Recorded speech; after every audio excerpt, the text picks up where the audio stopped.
Perfecto. Ahí estás. ¿Estamos? Sí. Perfecto.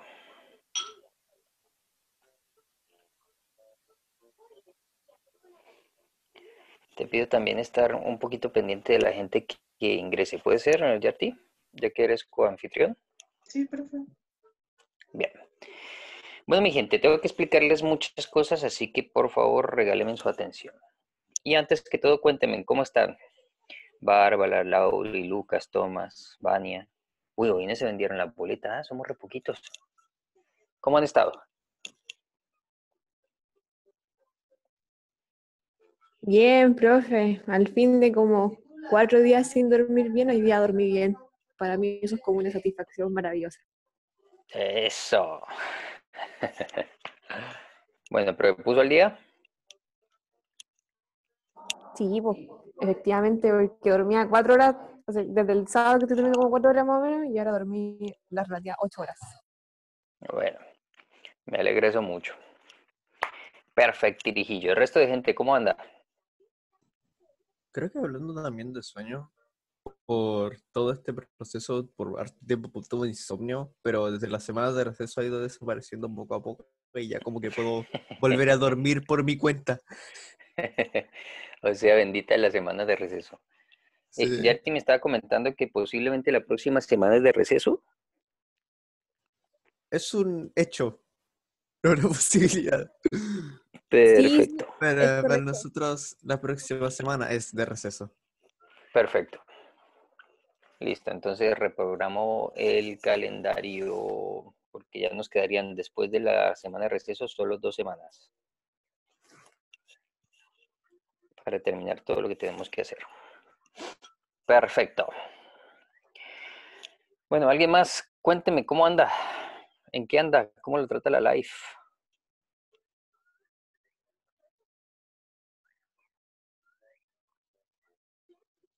Bueno, pues no me cuenten en cabo que ni quería. Bueno, entonces les explico y necesito que me regalen mucho su atención con este temita que les voy a comentar que tiene que ver con sus notas. Ya por fin, hoy me voy a reunir con alguien de desarrollo para que me enseñe a subir las benditas notas porque en realidad solito fue absolutamente imposible porque hay que configurar un montón de cosas que nunca he hecho por ser primerizo en la universidad. ¿Observan mi Excel? Sí, sí, se ve, Sí. profe. Sí, Perfecto. Estas son las notas que yo les subí a ustedes en un foro del aula virtual. Y esto lo voy a hacer porque a veces no pueden ir todas las notas en en el intranet de las universidades. Pero yo necesito que entiendan qué he evaluado y qué necesito que me tengan listo o mejorado para la semana entrante. Entonces, miren, vamos a usar, bueno, la señorita Guayo porque no la exponemos, le ha ido bien.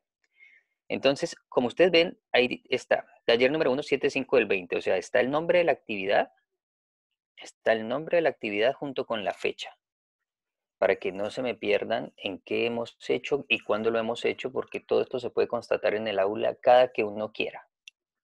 Entonces, miren, tenemos taller 1, tenemos el primer mapa que me tuvieron que enviar el correo electrónico, tenemos los 10 tips del desarrollo humano que tenían que enviarme en grupos. Eso fue el 27/5 del 20, ahí está la evidencia en el aula virtual. Luego sigue la actividad en clase 1, el taller en clase 3, el segundo mapa que me enviaron, que es el mapa de cognición, donde tenían que hacer un mapa mental sobre las teorías cognitivo-conductuales. Hablar de Skinner, de Watson, de Piaget, y Vygotsky, por ejemplo. Y ese me lo tenían que enviar el correo. El taller en clase 5 está dentro del aula virtual. Y entonces ustedes van a encontrar que hay números o que hay porcentajes. ¿Estamos claros hasta ahí?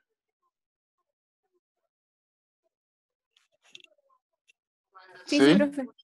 Perfecto. Entonces, ¿cuál es la diferencia? ¿Por qué hay notas y por qué hay porcentajes? Porque yo no les puedo calificar todo con nota directa, porque sería ir en contra del mismo proceso.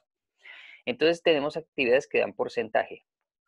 Y ese porcentaje es de participación y eso se traduce en puntaje.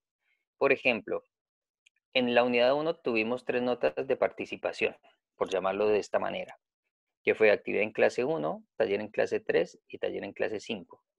Entonces, esto va a una tabla de conversión. Por ejemplo, el hecho de haber hecho las 3 actividades en un 100% nos daría un 0,2 y este 0,2 se le suma a la nota final, lo cual quiere decir que si me saqué 6,4 me quedan 6,6. ¿Me hago entender? Entonces, No, profe, el no porcentaje... caché. Bien. Entonces, mira, tenemos 1, 2 y 3 notas de participación, ¿cierto? Que no se traducen en una nota directa. Pero, por ejemplo, para esto tengo una tabla de conversión. Entonces, las personas que tienen en sumatorio un 300% puede sumar 2 decimales a su nota final de la unidad. La persona que suma un 100% puede sumar un 0,5 en su nota final. ¿Me voy haciendo entender ahora sí? Ay, sí, profe, vale. Perfecto. Entonces tengo una tabla de conversión para eso. ¿Y cuál es la idea de las notas de participación? Ayudarles a subir su nota de unidad. ¿Estamos? Entonces, Ya. tengo muchas personas que, por ejemplo, tienen unos. Cuando tienen unos o cuando tienen menos del 50% cuando hay uno, es que no hay evidencia de la actividad en el aula o que no me enviaron la actividad. O si me la enviaron no tenían sus nombres. ¿Clara esa parte?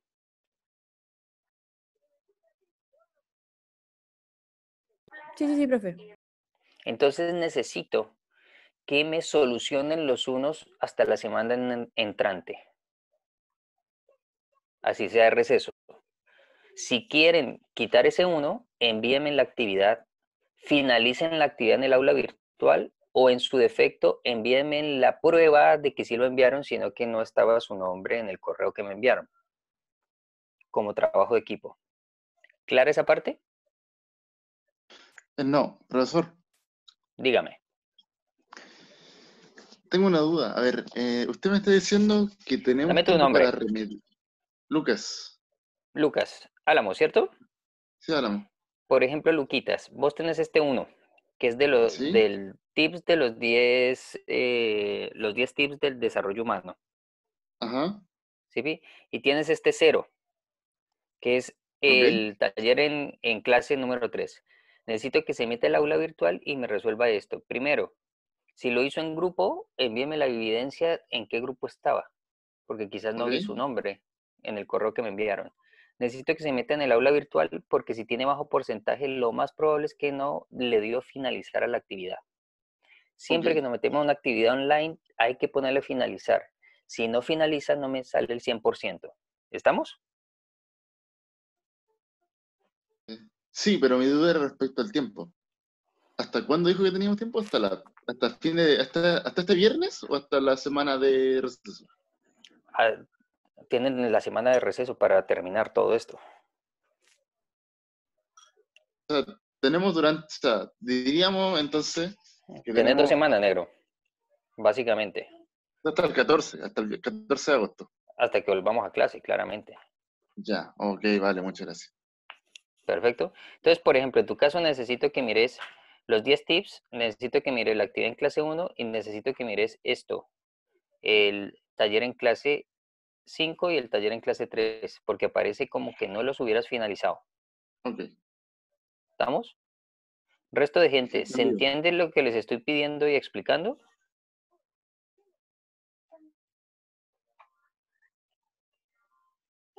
Sí, profe, se entendió todo.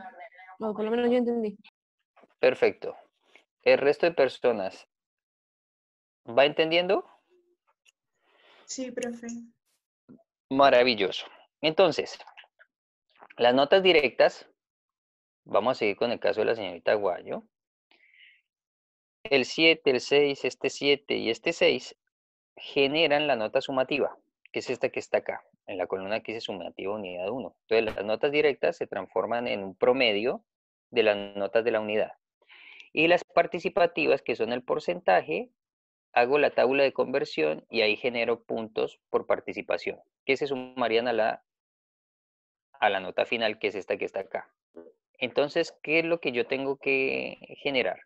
La nota sumativa más la solemne, que tienen un porcentaje de 70% de ponderación y 30% de ponderación, generarían la nota de la unidad 1. ¿Más o menos claro? Sí.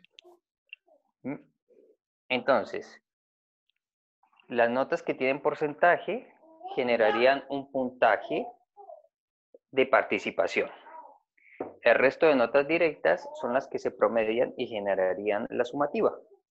Luego comparamos en ponderación la sumativa con la solemne, 70% para la sumativa y 30% para la solemne, y eso lo que les daría es la nota de la unidad 1. Vamos. ¿Más o menos claro hasta ahora? Sí, profe, yo caché todo. Perfecto. Entonces, ¿qué es lo que les pido y qué es lo que les pido que le digan a sus compañeros? Por favor, resuélvanme todos los unos, sea con evidencia o sea terminando la actividad, me da igual, no me calienta cuál sea su problema. Punto número 2, resuélvame los bajos porcentajes, finalice actividades, porque regularmente hay un bajo porcentaje es porque no finalicé las actividades en el aula virtual. Hasta que no me aparezca finalizar actividad, yo le dé clic y me diga enhorabuena, terminaste la actividad, no la he terminado. ¿Estamos? Vale, vale. Y para Entiendo. esto, perfecto. Y para esto vamos a tener como último plazo cuando volvamos a las clases después de este receso. Después de eso, cierro ya todas las actividades viejas. ¿Estamos? Estamos. Maravilloso. Bueno, primer punto que me preocupaba. Listo. Ahora vamos a lo siguiente.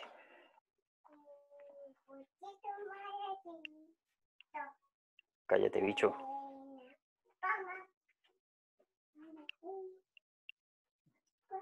Bueno, perdón por el ruido de mi cría, pero hoy me toca de papá niñero. Listo, ¿ven el PowerPoint? Suave, hija. ¿Se ve el PowerPoint? Perfecto. Sí, sí, profe. Entonces, maravilloso. Les explico lo de la tarea que ya sé que mucha gente se me perdió. No hay ningún problema.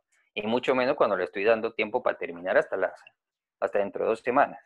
Así que no hay drama. Porque no me interesa tanto que sean cumplidos, si me hacen los trabajos y si no lo hacen me voy a ofender como un profesor donde sus estudiantes no lo quieren y se siente despreciado porque no le hacen los trabajos. No, no estoy tan histérico en este momento de mi vida. Entonces, les explico cuál era la tarea. La idea era que ingresaran al aula virtual, que fueran a buscar la cuarta clase de la unidad 2. Perdón, cuarto taller. Aquí es donde está el problema y creo que este fue el error que comuniqué mal y yo fui el que enredó a todo el mundo. Vamos al aula virtual. Vamos al cuarto taller porque acuérdense que los jueves son de taller y los miércoles son de clase. ¿Por qué tiene que ser así? Porque así está dividido en el programa y entonces quiero tener eso bien ordenadito. Entonces, le voy a decir al cuarto taller de la unidad 2 que es la última actividad que en este momento tiene en el aula. Ahí en la carpetita hay una actividad. La carpeta se llama cuarta clase unidad 2 y tiene la fecha de la semana pasada. Y ahí hay un taller en clase 7. Ese taller en clase 7 se llama parto y cuidados parentales. Esto es una lección. Así que me meto, miro unos videos, quizás lea un documento y respondo unas preguntas. Regularmente eso es lo que constituye una lección. Entonces, por favor, terminen mucho esa partecita del taller en clase 7. Es así de facilita la tarea que teníamos pendiente para cerrar el día de hoy. ¿Alguna pregunta con esta tarea?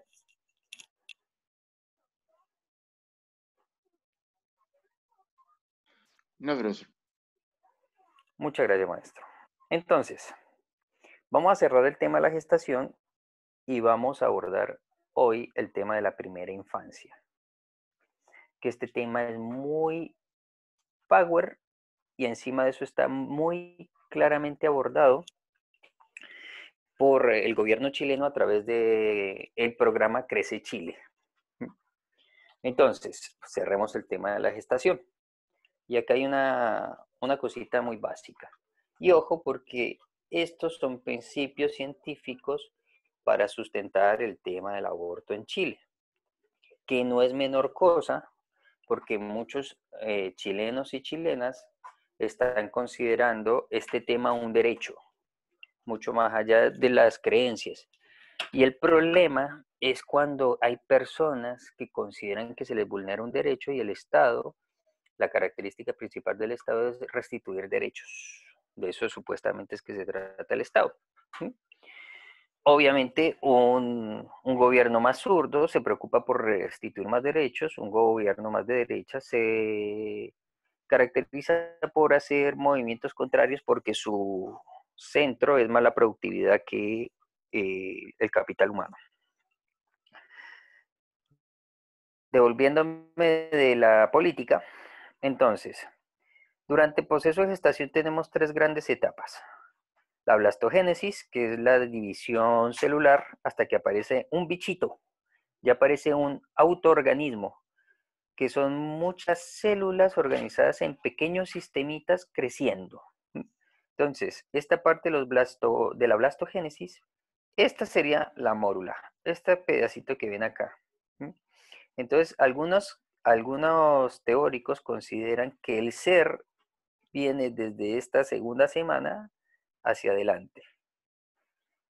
La ley chilena está considerando que el ser es desde la histogénesis, o sea, desde la aparición del feto, que es a partir de la 8ª semana. Entonces, algunos consideran que esta maduración, ¿no? Este nivel de maduración ya es un ser humano, algunos consideran que esta maduración no es un ser humano, y algunos consideran que todo esto desde la segunda semana ya tiene la aparición de un ser humano. ¿Estamos claros con esta parte? Sí, profe. Perfecto. ¿Por qué consideran que la segunda etapa de la blastogénesis es un ser humano? Porque ya tiene una tremenda bipartición celular. Y encima de eso se ancla en el útero y en ese anclaje ya comienza a enraizar la construcción de un futuro ser vivo. Pero ¿por qué hay algunos que no consideran que esta segunda etapa de la blastogénesis tiene que ver con un ser vivo? Porque en esta etapa es muy común que el cigoto se separe, se desprenda y genera grandes hemorragias. Lo más probable es que una mujer con una vida sexual activa y grandes hemorragias puede estar asociada con este temita del desprendimiento de este cigotito. ¿Estamos? Entonces ustedes tuvieron que ver algunas características de protección parental. Si no las vieron es porque no hicieron la actividad en clase 7. Entonces por eso es importante que lo hagan. Entonces en la actividad en clase 7, el consejo y la recomendación es cuidarnos muchísimo en estas etapas. Y muchos de nosotros comenzamos a tener predisposiciones para la enfermedad porque más o menos en estas etapas, básicamente, es que se van dando cuenta si nosotros estábamos viniendo al mundo, si la mujer está embarazada. Regularmente se espera 2 meses para darnos cuenta de esa experiencia. Y ya sabemos cuáles son las creencias que hay alrededor. Si esperamos más de 2 meses, lo más probable es que ya estemos hablando de un ser humano. Si no esperamos eso, pues según algunas teorías no va a ser un ser humano. Entonces ahí ya hay todo un tema sociocultural, ancestral y genético que va a pesar en nuestras decisiones como padres, queramos serlo o lo seamos de manera consciente o no lo seamos de manera consciente. Entonces, en estas primeras semanas, hasta la semana entre la séptima y la octava, aquí es donde se dan las anomalías congénitas graves. ¿Qué quiere decir? Que el código genético tiene un error y al fallar ese error se van a generar grandes manifestaciones fenotípicas. O sea, que al fallar el genotipo, de eso estuvimos hablando en la clase pasada, el fenotipo va a tener unas demostraciones corporales sumamente distantes de lo que se espera en el marco de la normalidad. Por ejemplo, una mala conexión en el cerebro va a generar no solo esa pequeña desconexión microscópica, sino que eso va a crecer hasta que sea tan visible como una lesión cerebral. Y esa lesión cerebral va a generar una parálisis, por ejemplo. Entonces, o va a generar un problema del corazón. Entonces, estos 2 meses son terriblemente sensibles. Y más que sensibles, son altamente sensibles. Y la idea es que todo esté funcionando muy bien para que todos los dispositivos del ser humano funcionen a cabalidad para que luego se pueda generar otras experiencias de desarrollo.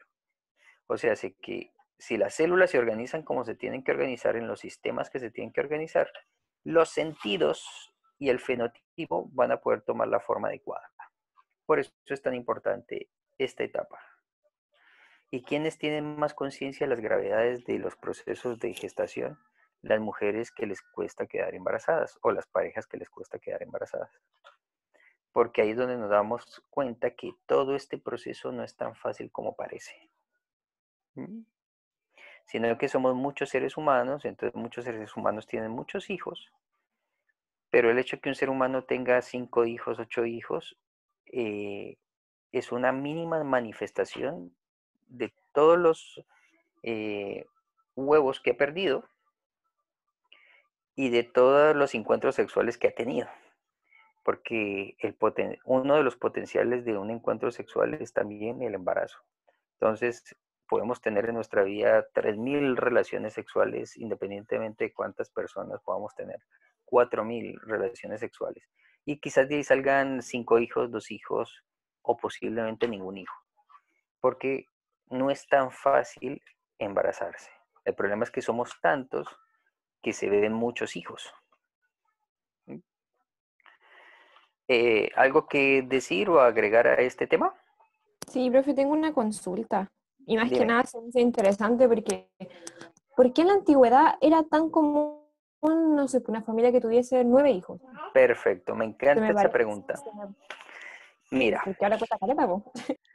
muy bien. Primero,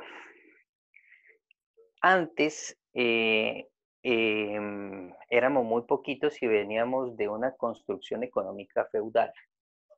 Nosotros nos volvimos capitalistas e industriales en Chile, por ejemplo, fue a partir de los años 50. O sea, llevamos apenas 70 añitos tratando un nuevo modelo económico.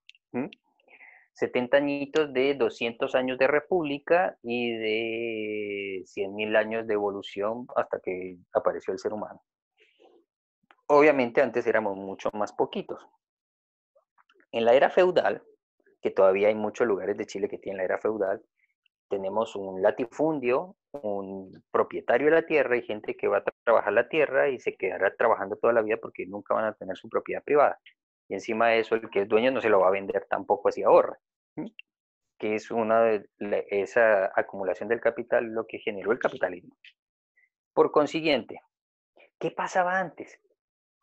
Que cuando uno estaba en el campo no tenía quien contratar.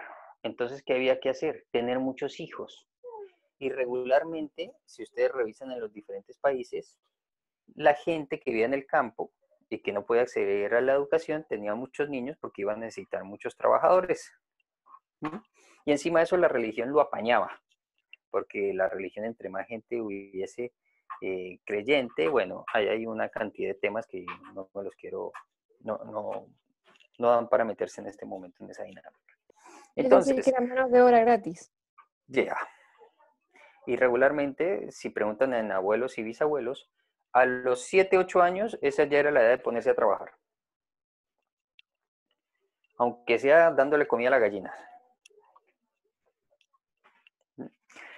Y eso fue lo que nos dimos cuenta cuando aparecieron las ciudades y se inventaron la educación, porque no teníamos campo para ocupar a los niños. Entonces los comenzamos a meter en escuelas y necesitábamos hacer que los niños se adiestraran en espacios totalmente incómodos y encerrados, porque en esos espacios era que iban a trabajar. O sea que si en lugar de fábrica hubiéramos inventado otra cosa, la escuela se parecería a esa otra cosa. La escuela se parece a una fábrica porque exactamente en una fábrica es que pasamos a trabajar. ¿Le gustó la respuesta? Sí, me convence, pero yo lo veía por la parte más de más del cuerpo humano, porque ahora actualmente es súper difícil tener hijos, y entonces como que para ellos era, comunazo tener hijos, y como, cada año tenían uno, entonces como que, Sí, pero es que las mujeres antes estaban diseñadas para eso, toda su energía concentrada para eso. Hoy la mujer tiene que concentrarse en muchas cosas, así que la energía para cuidar ese aspecto es otro. Antes la mujer si no tenía hijos no era nadie. Entonces imagínate toda la energía puesta en que ese proyecto tuviese sentido. vale, tiene mucho sentido. Gracias, profesor. Y encima de eso tenías un cúmulo de mujeres ayudándote a criar a los hijos, porque las criaban todas juntas, así como leonas en comunidad. Entonces, ¿qué te va a poner? ¿A parir? ¿Qué más te va a poner a hacer? Pero cuando vos estás estresada, se afecta tu ovulación. Por ejemplo, 4 días sin dormir, ¿usted cree que va a ovular igual, mamita? ¿O que la calidad del óvulo que va a aparecer es tan buena como una mujer que solo está concentrada en parir? Vale, profe. No, obviamente no, pero ya entendí el punto de lo que va. Sí, porque la mujer actualmente ya estudia, trabaja o hace qué cosa que no da. Entonces, claro, Exacto. vale, Y, profe. y encima de eso se bonita y encima de eso hace todo a la vez. Entonces ya hay una presión mucho más grande que antes. Antes esas presiones no estaban, solo estaban en la presión de reproducirse. Bueno, mi gente, entonces, para ir redondeando las cosas que hemos ido explorando. Hemos visto todas estas capacidades humanas que fueron las que ustedes expusieron y que ahora están en la wiki. Acabamos de ver esto que tiene que ver con los temas de gestación y estuvimos hablando hasta de teratógenos y cuál era el papel del ambiente y cuál era el papel de la genética. La genética se activa solo si el ambiente le exige. Si el ambiente le exige esa célula tiene que ir a su ADN y activar cosas que tiene ahí como potenciales. ¿Sí? Más o menos como nos pasa en el desarrollo humano. Gente que come mierda, gente que crece. Gente que la pasa bueno, se achancha. Punto, no hay más vuelta que darle. ¿Están de acuerdo con este resumen de desarrollo humano?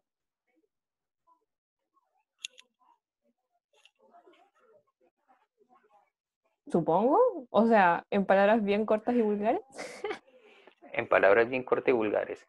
Las personas cuando sienten placer y están cómodas no crecen. Se quedan ahí. Se quedan ahí como adictos. Como tocando el botón para que les den la galletita. Pero apenas tienen una dificultad, se ponen inteligentes, se ponen a resolver y crecen. Por eso siempre antes de un crecimiento tiene que haber una crisis. Si no hay crisis, nos achanchamos. Concepto del desarrollo humano Es básico. como lo que dice Homero Simpson, es opportune crisis. Exactamente. Exactamente. Y esta crisis se los está demostrando. Por ejemplo, ¿qué los iba a motivar a estar 4 días sin dormir? Antes. Una fiesta. Quizás nuestras primeras disfrutes sexuales que nos llevan a ese niveles de euforia. Pero después tiene que haber una motivación muy terrible y una crisis muy terrible. ¿O cuántos de nosotros entregamos el trabajo horas antes de la hora que nos pone el límite, sabiendo hace un mes que lo teníamos que hacer? Entonces nos encanta la crisis porque eso es lo que nos desachancha y nos pone a terminar las cosas. Somos re jodidos los humanos. Así que yo les invitaría a todos y a todas que no se sintieran mal por esperar el límite y el estrés para hacer las cosas. En realidad eso es una característica humana y es muy rara la persona que hace las cosas con tiempo. Bueno, entonces, ahora necesito que redundemos en los elementos y los fundamentos de la primera infancia, ¿sí?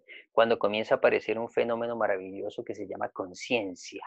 El ser se da cuenta de sí mismo gracias al lenguaje y puede acordarse y puede decir, esto es mío.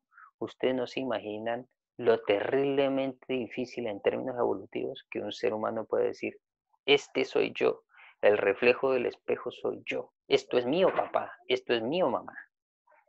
Es un desarrollo conflictivo y difícil. Y la mayoría lo estamos logrando gracias a las condiciones de salubridad vigentes. Entonces, vamos a explorar un poquito ese tema. El concepto de la primera infancia para mí es muy importante porque si algunos de ustedes van a dedicarse a trabajar con niños, esta ley es más importante en términos modernos que la ley de educación, ¿m? Porque la ley de la primera infancia es garantizar todas las características y todas las condiciones para que el niño se pueda desarrollar de una manera normal. Por eso es que el Estado chileno, a través de los consultorios, tiene que darles leche, por si hay problemas de amamantamiento, y porque los 6 primeros meses deberían ser de amamantamiento, entonces crearon una super leche, purita, cereal, hipercósmica, para compensar todo lo que compensa simplemente la leche materna. Aparte de que hay un montón de errores con este tipo, con la maternidad, porque hay algunos médicos y algunas madres y algunas abuelas que creen que uno tiene buena leche o mala leche. Entonces que el niño queda con hambre, que por eso llora tanto. Y hay un montón de temas que tendríamos que ir abordando de a poquito porque son creencias que no funcionan mucho, sino que el amamantamiento es difícil, es jodido, se rompe la teta, el niño tiene que aprender a chupar y para eso se nos puede ir semanas hasta que lo aprendamos a hacer. ¿Mm?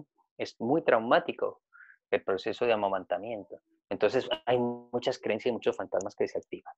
Entonces, para que comencemos a hablar de este tema, porque necesito que ustedes también comiencen a recordar, porque por ahí han pasado y han acompañado a primos y hermanos, necesito que recuerden un poco, necesito que vayamos al aula virtual y miremos este video que se llama Desarrollo del niño de los 0 a los 2 años.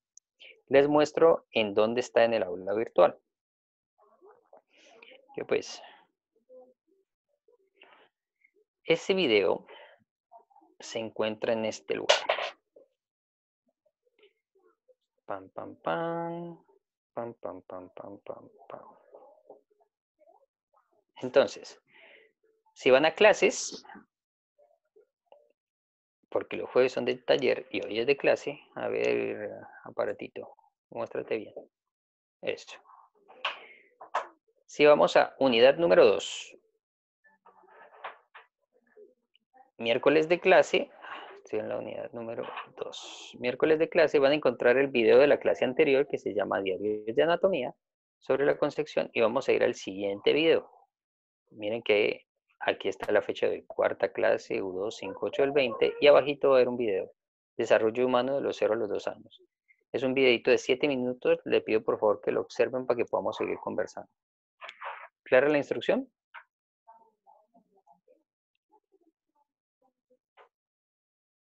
Sí, profe. Perfecto. En 7 Ya. minutitos les contacto a ver cómo les fue con el video.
Bueno, mi gente, ¿cómo les fue con el video?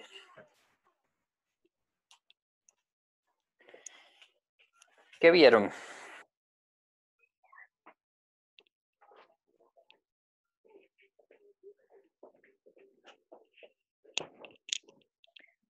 Hola. ¿Se ¿Qué escucha? vieron? Ahora sí te escucho. Ah, ya. El video presentaba, bueno, como lo estamos viendo, el desarrollo humano hasta los 2 años y presentaba 3 matices que era el desarrollo físico, psicológico y psicomotor. Perfecto. Aquí ya se comenzó a complicar la cosa, ¿viste?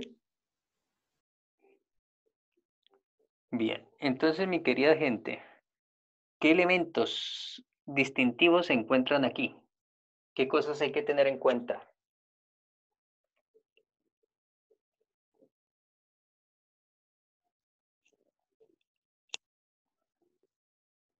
Hágame una descripción del vídeo, pues.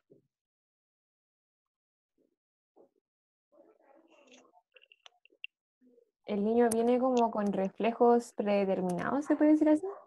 Perfecto. Y ese es el nombre técnico y es el nombre adecuado. Los primeros movimientos son inconscientes y esos movimientos se llaman reflejos. ¿Cuáles fueron los reflejos que pudieron ver ahí? El primero fue la succión, La luego succión. el aferramiento, que era como que, Al cerrar la manito, sí. si le pones algo en la mano, la tiene que cerrar. Muy bien. Ujú. El natatorio, que también me pareció súper curioso. Ujú. Todos los bebés Bueno, nadan y flotan. Así que es un mito eso de que si los tiro al agua se ahogan. No, ellos naturalmente flotan y se dan vuelta. Sino que nosotros le comenzamos a decir, ¡cuidado! Se llena de miedo y tiene que renunciar a su reflejo. Interesante, ¿no? También se habla del reflejo que tienen los niños de llevarse toda la boca. Él, de hecho, Perfecto. lo llama hociqueo. Ujú. Y por eso es que Freud hablaba de la etapa erógena oral, porque la parte más sensible es la boca y por ahí comenzamos a percibir texturas, porque todavía las manitos no están desarrolladas para eso. Muy bien este punto. ¿Sí? Y luego vienen, eso podríamos decir que son reflejos de motricidad fina, de músculos chiquitos, pero hay una motricidad gruesa que tiene que comenzarse a conquistar a eso de los 3 meses. ¿Se dieron cuenta cuál era?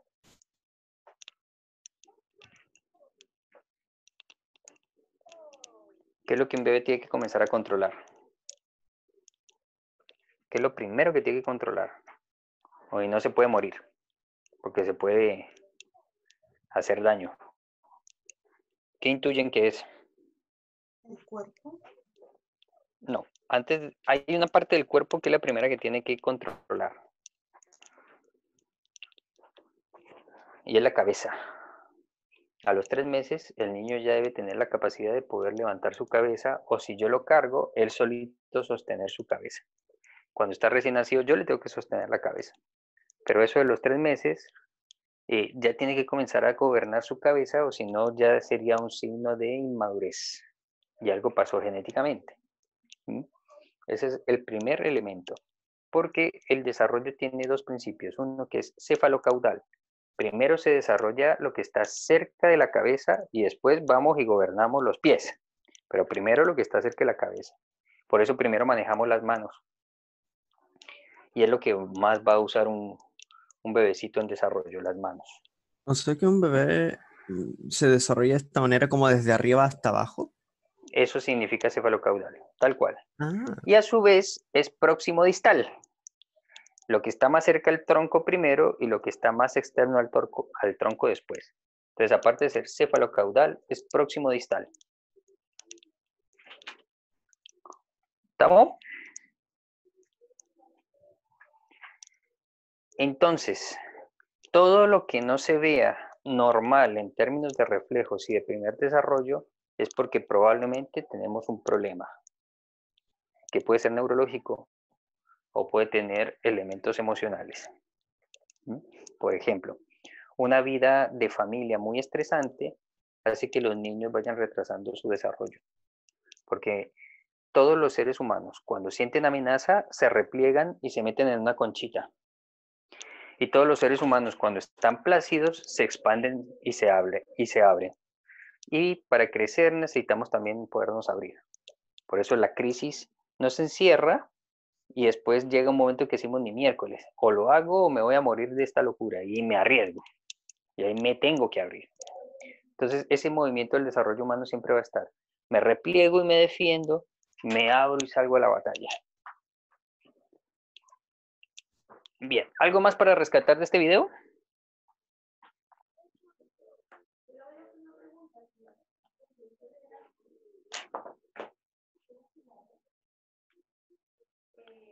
Perfecto, Virillo. Entonces continuamos.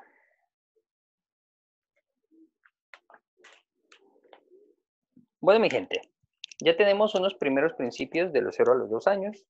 Ahí no hay ni niños ni niñas, eso ya son unas predisposiciones de género que no importan, porque básicamente nos estamos desarrollando en términos de motricidad gruesa. Gobernar la cabeza, gobernar los brazos, gobernar las manos y aprender a caminar. Y ese es el otro hito importante. El niño a partir de los 6 meses, a eso de los 6 meses, a los 3 meses tiene que conquistar la cabeza. A los 6 meses tiene que conquistar su capacidad de sentarse. Tiene que poderse sentar y sostenerse sentado por un largo periodo. Y a eso del año ya tiene que conquistar el caminar. Esas son las edades promedio. Algunos niños lo hacen antes. Hay niños que a los 9 meses ya están dando pasitos. ¿Sí? Y no es que va a ser súper desarrollado y va a ser el próximo Einstein. No. Simplemente hay una etapa límite que ya tenemos por historia de 50 años del desarrollo humano como ciencia, donde nos dice que si a esa edad no se ha logrado, está pasando algo grave. Si a los 3 meses no se gobierna la cabeza, pasa algo grave. Si a los 6 meses no se sienta, pasa algo grave. Si al año ya no está caminando, pasa algo grave. Y hay otro elemento importante que necesito que se den cuenta. Desarrollar el lenguaje es un acto motor, no psicológico. Porque el lenguaje, ¿cómo se aprende primeramente? ¿Qué es lo primero que tenemos que aprender para aprender un lenguaje? ¿Cómo se manifiesta el lenguaje primeramente?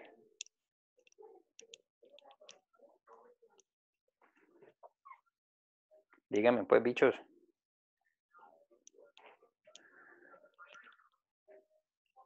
O sea, nosotros escuchamos el lenguaje, pues, ¿no? Pero Escuchamos y hablamos. ¿Sí? Que comienza con un balbuceo. Pero nosotros aprendemos el lenguaje es hablándolo, no leyéndolo.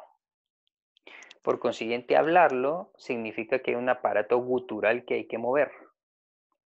Así que el lenguaje en sus inicios es terrible y profundamente motor. Pende más del desarrollo motor que el desarrollo psicológico y mental. Porque si esos aparatitos, el niño, ¿por qué tiene que pelarla hasta los 4 años para hablar bien? Porque todavía tiene inmaduro su sistema motor. Todavía no puede hacer la vibración de la lengua. Entonces, el lenguaje esencialmente es motor. Y eso se tiene que comenzar a conquistar. Y ya después vamos a hablar del desarrollo del lenguaje porque hay unos hitos. ¿Qué tiene que pasar a los 3 meses? ¿Qué tiene que pasar a los 6 meses? ¿Qué tiene que pasar al año? Y ya el año tiene que tener un manejo de tantas palabras. Y ya puede generar qué conversaciones, en qué momento se pueden comenzar a generar. Y eso también tiene unos hitos. Entonces, ya vimos el principio, de los 0 a los 2 años, que es la etapa, es el bebé que se transforma en un infante.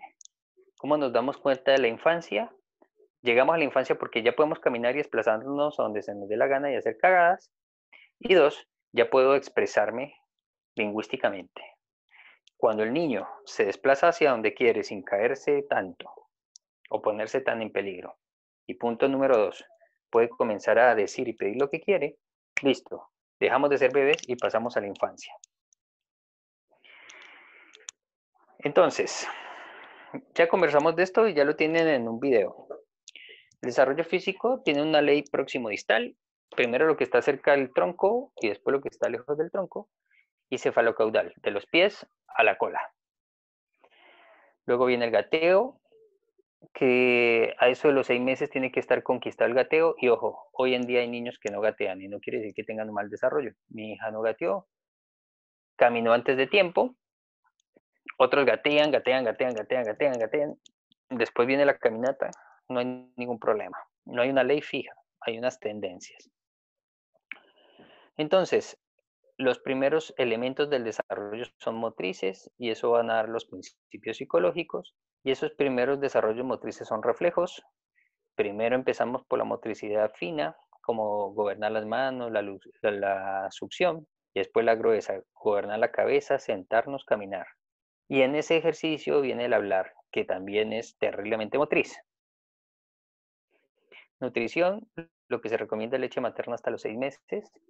Y hay toda una preparación y hoy hay club de lactancia materna en Arica. Así que recomienden a las madres que vayan a esos clubs porque no es fácil amamantar. Hay muchas creencias boludas. Hay muchos médicos también que tienen unas creencias muy arcaicas y entonces los niños se pueden perder esta oportunidad de ser lactados. Y no hay nada que les dé más defensas que esa lactancia. Y sin hablar de la estimulación emocional por el hecho de que sea una madre y el contacto con el cuerpo de la madre. ¿Qué es lo que tenemos que hacer con estos niños entre los 0 y los 6 años? Estimularlos. El problema es que les estamos dando estimulación, poniéndole la gallina pintadita, poniéndole la tía Pepa y todas estas tonteras que los abnubilan y los vuelven zombies. La idea es ponerles juegos, tocarlos, hacerles cosquillas, salir del lugar de adulto y tirarse al piso a la altura de ellos y compartir con ellos un mundo. Y eso los va a tener muy estimulados. Experimentar con los niños. Experimenten. Investiguen con ellos, ya que ustedes están en el área pedagógica. ¿Qué les queda más fácil? ¿Qué les gusta? ¿Qué no les gusta? ¿Por qué carajo le gusta? ¿Por qué no le gusta? Y si le paso esto, ¿qué pasa? Y si le muestro este objeto, ¿qué sucede? Y si lo toca y cómo lo percibe, lo toca con la mano, se lo mete a la boca, porque hay cosas que lo sentimos también con el pecho, hay cosas que nos las llevamos al pecho. Ustedes piensen cuántas cosas, mientras que conversan, se las llevan al pecho, porque la propiocepción y también lo kinestésico nos da una información valiosísima. De aquí en adelante vamos a seguir hablando un poquito sobre este desarrollo psicológico y sensorial que van teniendo los niños, donde vamos a ver el primer periodo de Piaget, que es el sensoperceptor, donde se mueve el niño para sentir el mundo y manejar su cuerpo. Vamos a ir profundizando un poquito más los reflejos. Vamos a hablar sobre algo que se llama reacciones circulares, ya van a entender qué es. Vamos a hablar sobre los esquemas, porque el niño todavía no piensa, sino que va a construir esquemas. ¿Qué es un esquema? Un esquema lo que te hace imitar. Entonces tú ves a tu papá cómo se cepilla y tú agarras, pero tú no sabes qué mierda es cepillar. Todavía no tienes la evolución para saber qué carajo es cepillar y que te puede dar carie y que eso es salud. No, el niño lo hace porque lo ve. Entonces cuando yo hago cosas y no sé por qué las hago, no me muevo por pensamiento, me muevo por un esquema. Estoy imitando conductas. Eso sería lo que significa un esquema. Y un niño habla y no entiende qué habla, simplemente imita el esquema. Mi papá dijo, pásame eso, mi amor, y llega el bebé y dice, páchame hecho, mi amor. Y todos se ríen y el niño dice, uy, si digo páchame hecho, mi amor, se ríen, pero él no sabe qué carajo está diciendo. Eso es un esquema. Y es el primer movimiento para que nosotros seamos humanos. Nacimos para imitar. Nuestro cerebro es un imitador. Nuestro cerebro es un espejo. Y lo que hacemos lo tenemos que aprender y el cerebro vino de esa manera. Y la única manera de aprender es imitar. Por eso, esos esquemas dan el aprendizaje por imitación y luego eso va a activar algunas operaciones que las vamos a ir viendo de nuevo, las de Piaget, memorización y lenguaje. Y aparte de ese desarrollo psicomotriz y ese desarrollo cognitivo, vamos a tener un desarrollo socioemocional, donde el niño tiene que ser tocado, apapachado, mimado, tiene que aprender reglas y jugará con estas reglas. Y aquí se abrirán las etapas de Erikson, que ya las repasamos, donde entre los 0 y 6 años estarán explorando mucho la imitación y la culpa. Si cognitivamente tengo esquemas, o sea, la capacidad de aprender por imitación, obviamente voy a estar en la etapa de iniciativa versus culpa. Voy a intentar imitar cosas y si me sale bien, estoy feliz. y si me sale mal voy a sentir culpa, porque soy un tonto. Así de facilito. ¿Mm? Y un tema que les voy a explicar ahora antes de irnos es este tema del apego. Y esto es muy, muy, muy importante. Entonces, en este slide pueden ustedes ver que tenemos como los principios de todo lo que vamos a explorar entre los 0 y los 6 años. Estos principios son muy vulnerables, por eso es que todos los países a partir de los años 90 sacaron la ley de primera infancia. En Chile el equivalente a la ley de primera infancia es Chile crece contigo. ¿Y qué es lo que tiene que hacer?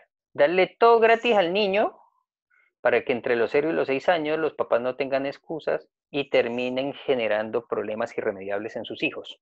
¿Mm? Entonces, por eso Junji da educación y da alimentación, porque si los padres están con muchas dificultades y el Estado garantiza una buena nutrición y una buena educación entre los 0 y los 6 años, lo más probable es que tengamos un mejor ser humano. Y que si estamos amenazados entre los 0 y los 6 años, vamos a tener peor calidad como ser humano. ¿Clara esta parte?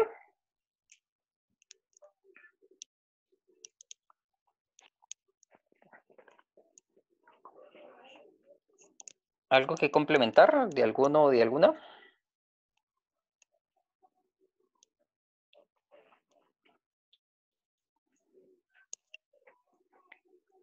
Perfecto. Continúo entonces. Una teoría que para mí es muy importante y que para ustedes también es el apego. Y el apego es lo psicológico y social en el desarrollo de un ser humano. Ahí les voy a compartir dos links donde pueden ver. Si ustedes ven estos links, se van a dar cuenta porque tienen problemas con su pareja. Como por ejemplo, este link, apegosposibles.com, nos dice por qué tenemos, qué nos pasó en nuestra infancia para que tengamos este tipo de relaciones afectivas. Es muy interesante. Y en este link vamos a ver un poco cómo generamos relaciones con otros adultos. O sea que ahí pueden ver los temitas que tuvieron de apego cuando eran niños. Así que les voy a invitar a que se metan en esos links. Son muy, muy interesantes. Pero bueno, tengo que explicarles el gran meollo del asunto antes de que ustedes hagan estos juegos y exploraciones. Entonces, aquí tenemos a don Pedro y Teresita. Don Pedro es el papá y Teresita. ¿Qué es lo que pasa entre este par de bichos? Técnicamente, Pedro sería el cuidador. ¿Y por qué no se habla de padre o madre? No se habla de padre o madre porque no siempre los padres biológicos son los que terminan generando la influencia de crianza sobre el niño. A veces es una abuela, a veces es un hermano mayor o una hermana mayor. Entonces, vamos a hablar de cuidador. Entonces, según como sea el estilo de ese cuidador, en esa familia determinada, así va a ser las capacidades que va a tener ese niño. ¿Por qué? Porque su aprendizaje es esquemático, aprende por imitación. Entonces, según las habilidades que tenga el cuidador, esas van a ser las habilidades del niño. Y por ejemplo, en Arica también sucede que tienen muchas habilidades peruanas, porque hay muchas familias que contratan a una cuidadora peruana porque les salía mucho más barato, y entonces ella era la que venía a criar a mis hijos. Entonces tenemos una generación bien peruanita. ¿Por qué? Porque dependiendo del cuidador, así van a ser las posibilidades del niño cuidado. Y esta relación es la que nos permite establecer lo que vamos a conocer como apego. ¿Y qué es el apego? Una relación afectiva, una relación estable, así sea inestable, pero aunque sea la inestabilidad es lo estable, que genera una estimulación y un vínculo con ese niño. Por eso los hijos, así los papás se hayan sido raros y malos con ellos, los quieren, porque generaron un vínculo, punto. Y les va a quedar muy difícil olvidarse para siempre de su papá o su mamá si haya estado en la cárcel durante 20 años. Por consiguiente, el vínculo debería garantizar el desarrollo integral porque es algo que sucede entre el cuidador y el niño. Y eso va a generar unos niveles de interacción real. Hay un vínculo precarizado, hay un vínculo privado, o sea que no se pudo ejercer, hay un vínculo deprivado y hay un vínculo separado. Y aquí es donde se nos complica la cosa. Entonces, para irles explicando, un vínculo, bueno, lo vamos a ver aquí inmediatamente. ¿Qué sería un vínculo precarizado? Un vínculo precarizado es cuando, por ejemplo, tengo una disminución de la calidad real de esa satisfacción. Por ejemplo, tengo mi mamá, pero mi mamá tiene que trabajar. Entonces mi mamá me tiene que dejar la leche y no va a estar ahí siempre porque me está cuidando la abuela. Entonces va a ser un vínculo precarizado porque mi mamá no está disponible siempre, sino que tengo que esperar a determinadas horas para poderme ver con ella. Mi mamá me quiere, todo está bien, pero está precarizado porque no está para mí las 24 horas, 7 veces al día. Eso sería un vínculo precarizado. O sea que podríamos decir que la gran mayoría de nosotros tenemos un vínculo precarizado. Así que ahí ya tenemos una limitación de nuestra capacidad afectiva. ¿Qué es un vínculo separado? Cuando meten a mi mamá a la cárcel, cuando mi papá se va a trabajar a otra ciudad, nos separamos y a pesar de tener una buena relación, no estás siempre, estás muy escasas veces. O sea, con menos frecuencia está tu permanencia que en la precarización. Y encima de esto, en este vínculo separado también se puede agravar y ese vínculo puede tener privaciones. Por ejemplo, en mi caso personal, mi mamá murió cuando yo tenía 8 años, así que yo tengo un vínculo con mi mamá privado, porque a pesar de que mi mamá me quería, se murió y ahí ya quedé con unas limitaciones emocionales. Y aparte de eso, tenemos un vínculo de privado. ¿Y qué sería un vínculo de privado? Donde está el padre, está la madre, pero no pueden ejercer su rol. Están, pero no están. ¿Sí? En la privación no están. En la privación no están. En la separación no los tengo disponibles porque cada uno vive en una casa. Y en la precarización todos estamos juntos, pero bueno, no están con la frecuencia que yo quiero.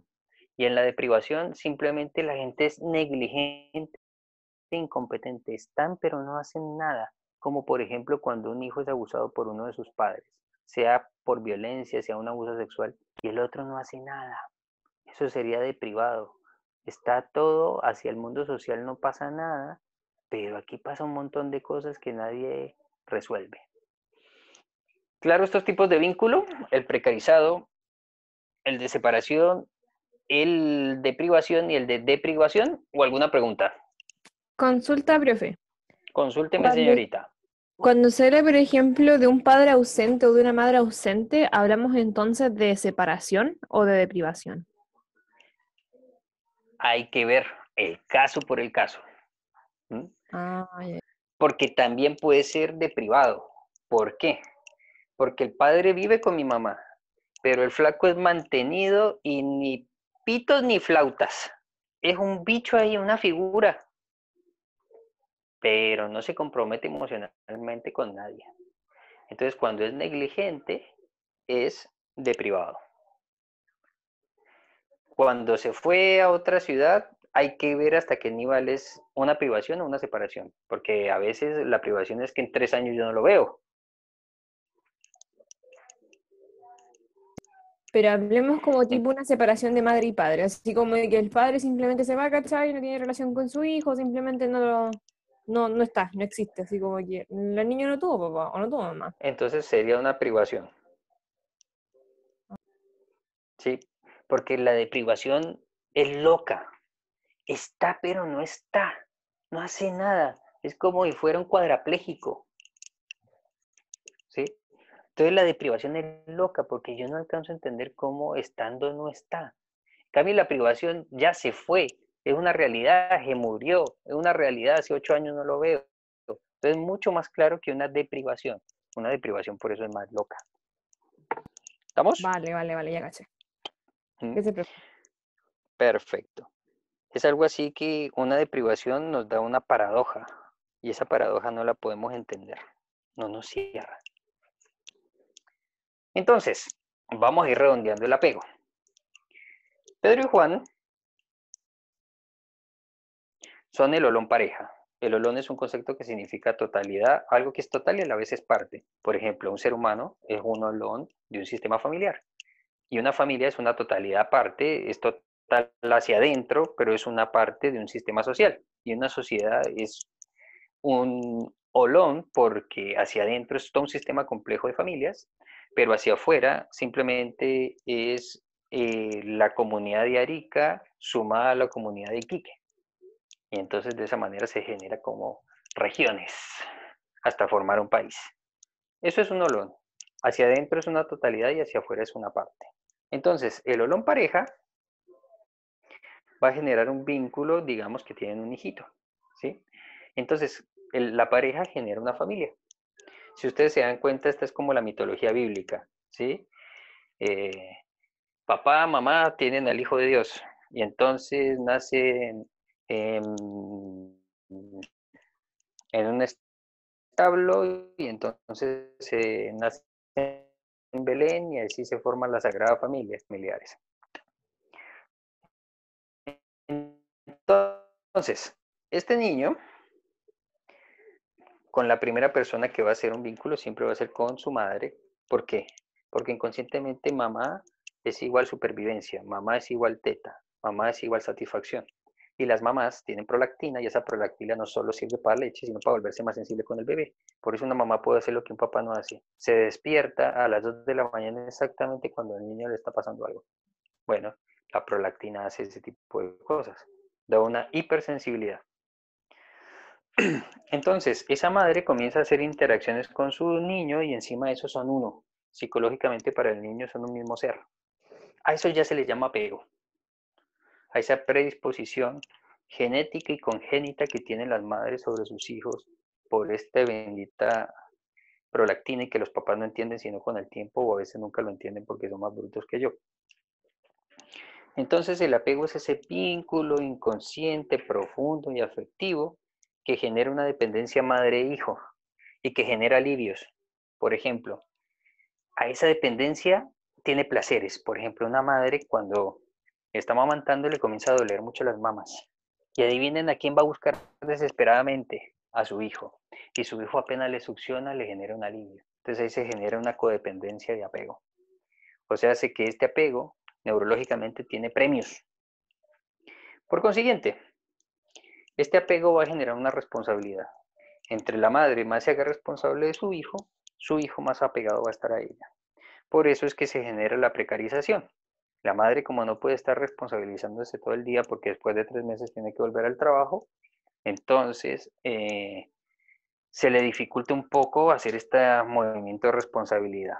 Entonces, a esto se le llama protección y ayuda en términos técnicos y esas son las figuras primarias. La mamá es la primera figura primaria y si papá participa en este proceso de apoyo se vuelve una figura primaria. Y las figuras secundarias son las que cuidan a mis hijos independientemente de la función del padre o de la madre, si está precarizado o no está precarizado, si hay separación o no hay separación. Entonces la abuela ya sería una figura secundaria. Entonces, las personas que pueden estar buen tiempo con sus hijos van a tener un apego seguro. El hijo va a estar con un apego inseguro si se precariza o si se priva o si se separa del contacto de sus cuidadores.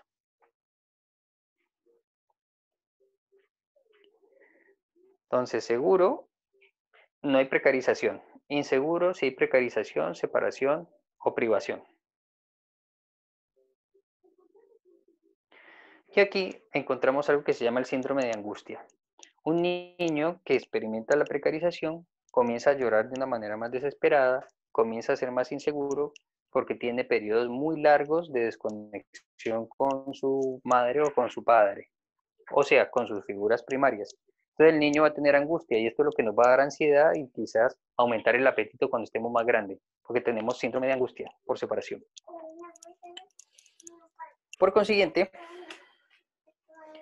un momentito que se me repitió la cosa. A ver, pasemos esto rápido porque se me repitió todo esto. Perfecto. Entonces, un momentito que tengo que ayudarle a mi hija con esto. Ya, toma. Listo. Entonces, el apego inseguro, o sea, la precarización y la separación, va a comenzar a generar que el niño desconfíe de sí mismo y que desconfíe de quien lo cuida. Y esa desconfianza va a hacer que el niño se vaya poniendo negativo. O sea, el hecho de que culturalmente seamos muy negativos tiene que ver con nuestro apego inseguro, porque creemos que podemos morir. Cuando estamos nosotros inseguros, sentimos que podemos morir, porque un niño es el cuidador el que le garantiza la supervivencia. Entonces, ser pesimistas tiene que ver con nuestro apego inseguro, pero también hay un apego desorganizado. Y aquí en el apego desorganizado es donde estaría la deprivación, donde mi mamá me dice que me quiere y me cuida, pero mentiras, no me cuida. Y es la abuela la que me cuida, donde papá dice que me quiere mucho, pero se desaparece 2 años. Entonces está, pero no está. Y me dicen todo lo contrario, y yo lo que estoy sintiendo es que no me quieren. Entonces aquí es donde la gente comienza a poner loca. Aquí es donde la gente comienza a generar obsesiones. Porque el apego desorganizado significa que el niño está estresado porque haga lo que haga va a tener un castigo. Haga lo que haga no va a ser asertivo. Haga lo que haga no va a poder atinar lo que tiene que atinar. ¿Mm?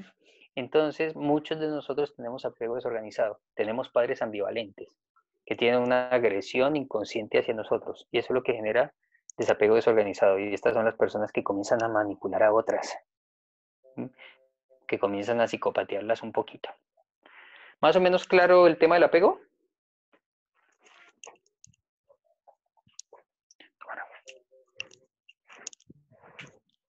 Hola, mi gente. ¿Se me durmió? ¿Se fueron?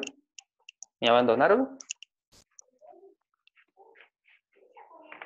¿Ya nadie me quiere? ¿Todos me odian porque soy un No, sí gusanito? entendí, solamente que está comparándolo con algunos casos que he visto en mi vida y le está haciendo un poco de sentido a esta cosa del apego. Perfecto. Entonces, si tengo un novio posesivo, si tengo un novio que no me puede soltar, si tengo una novia que siempre quiere estar conmigo, lo más probable es que haya tenido un apego desorganizado, haya tenido que tener una separación, una privación muy grande, entonces conmigo trata de compensar en la relación. Tenemos otras parejas que no nos dan pelota, que no nos prestan atención. ¡Pah! Si me muero le da igual, si no me muero le da igual, y yo quiero que me quieran. Entonces ahí ya nos estamos hablando de que, uy, esta persona, ¿qué es lo que pasó? ¿Por qué está tan abandónico? ¿Quién lo abandonó tanto como me abandona a mí? Por ejemplo. Entonces, dependiendo cómo sea el vínculo con nuestros cuidadores, así va a ser nuestra construcción de relaciones de pareja. El vínculo desorganizado es cuando te digo que te quiero, pero te psicopateo y te persigo y te digo, ¿con quién estás? Como que te quiero, pero tampoco respeto tus límites. Seguro es cuando podemos confiar, hacer un acuerdo, hacer un contrato. Inseguro es como que algo me está ocultando. Y bueno, mi mamá tampoco me dijo toda la verdad. Entonces, dependiendo cómo sea nuestro apego, así de manera directa y formal va a ser nuestra capacidad de amar. ¿Más o menos claros con la teoría del apego?